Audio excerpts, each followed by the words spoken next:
දවසක් එමිලිගේ බඩේ ඔපරේෂන් එකක් කරද්දි එයාගේ මුළු බඩම ලේ වලින් පිරීලා තිබුණා. ඔයාලා දන්නවද? එමිලි ඒ ලෙවල් කරන්න පන්ති යන්න පටන් ගත්ත මුල් කාලෙම පිරිමි ළමයෙක් එයාගේ පස්සෙන් එන්න පටන් ගත්තා. ඉගෙන ගන්න ගොඩක් උනන්දුවෙන් හිටපු එමිලි මුලින් එයාට අකමැති වුණා. ටික කාලයක් යද්දි එමිලිගේ හිතේ ආදරයක් ඇති වෙන්න පටන් ගත්තා. ආදරයෙන් අන්ධ වෙලා හිටපු එමිලි මේ පිරිමි ළමයා ගැන කිසි දෙයක් නොදැනම එයා කියපු හැම දෙයකටම කැමති වුණා. එමිලිගේ යාළුවෝ මේ පිරිමි ළමයා මත්ද්‍රව්‍ය වලට ඇබ්බැහි වුණ ගොඩක් ගැහැණු අය ආශ්‍රය කරන කෙනෙක් කියලා එමිලිට කිව්වත් එයා ඒවා කිසිම දෙයක් ගණන් ගත්තේ නෑ. මාස 6කට විතර පස්සේ එමිලිට සැරින් සැරේට යටිබඩේ වේදනාවක් එක්ක උණ ගන්න පටන් ගත්තා. මේක වැඩි ගණන් ගත්තේ නැති එයා ඒ වෙලාවට පැරසිටමෝල් බීලා වේදනාවත් උනත් නැති කරගත්තා. කොහොම හරි අන්තිමේදී එමිලි ඒ ලෙවල් එක්සෑම් එකත් ෆේල් වුණ නිසා මේ මොකුත් නොදන්න අහිංසක අම්මයි තාත්තයි දෙවැනි පාරටත් විභාග කරන්න එයාව ආයෙත් ක්ලාස් යවුවා. හැමදාම ක්ලාස් යනවා කියලා ගෙදරින් ගියපු එමිලි ඇත්තටම ක්ලාස් ගියේ නම් මාසෙටම දවස් 2ක් විතරයි. තවත් මාස 3ක් විතර ගියාට පස්සේ එමිලිට යටිබඩේ එක පැත්තක දරා ගන්න බැරි තරමේ ලොකු බඩේ කැක්කුමක් හැදුනා. ඒ වෙද්දි එයාගේ ඔසප් දිනය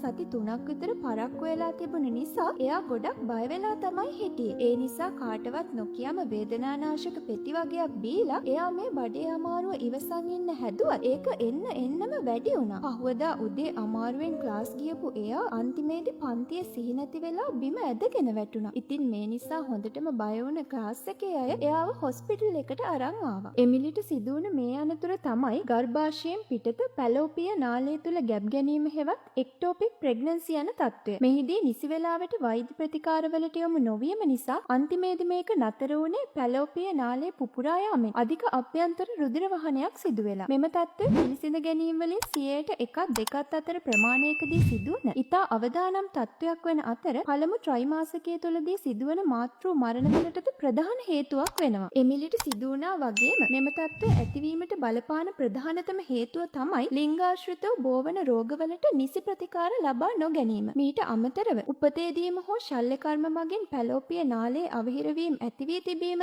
එන්ඩෝමෙට්‍රියෝසිස් යන රෝගී තත්ත්වය පැවතීම, දුම්පානය කිරීම සහ වයස අවුරුදු 35න් පසු ඇතිවන ගැබ් ගැනීම වලදීද මෙම තත්ත්වය ඇතිවීමේ අවදානමක් තිබෙනවා. මෙම තත්ත්වය හඳුනාගත හැකි ප්‍රධානතම ලක්ෂණ තමයි නියමිත ඔසප් වීමේ දිනය සති 2ත් 4ත් අතර කාලයක් ප්‍රමාද වී තිබීම, උදරයේ පහළ කොටසේ ඇතිවන අධික වේදනාව සහ යෝනි මාර්ගයෙන් රුධිරය වහනය වීම. මෙහිදී ඇතිවන සංකූලතා තමයි පැලෝපිය නාලයේ පුපුරා යාමෙන් අධික ලෙස අභ්‍යන්තර රුධිර වහනයක් සිදුවීම, නැවත ගර්භාෂයෙන් පිටත ගැබ් ගැනීම ඇතිවීමට ඇති හැකියාව සහ අධික රුධිර වහනය නිසා මරණයට පත්වීම. ඉතින් මේ නිසා කාන්තාවන් වන ඔබට ඉහත ලක්ෂණ ඇතිවහොත් හැකි ඉක්මනින් ළඟම ඇති රෝහලට ගොස් ප්‍රතිකාර ලබා ගැනීම මගින් ඔබගේ ජීවිතය බේරාගත හැකි. මෙම තත්ත්වය වළක්වා ගැනීමට ඔබට කළ හැකි වැදගත්ම දේ තමයි ලිංගාශ්‍රිතව බෝවන රෝග වළක්වා ගැනීම. ඒ සඳහා අනාරක්ෂිත ලිංගික සබඳතා පැවැත්වීමෙන් වැළකීම, ලිංගික සබඳතා පැවැත්වීමේදී උපත් පාලන කොපු භාවිත කිරීම සහ ලිංගාශ්‍රිතව සම්ප්‍රේෂණය වන රෝග සඳහා නිසි ප්‍රතිකාර ලබා ගැනීම වගේ දේවල් කරන්න පුළුවන්. තවත් මේ වගේ වැදගත් වීඩියෝ එකකින් හම්බ වෙනකම් ඔයාලට සුබ දවසක්.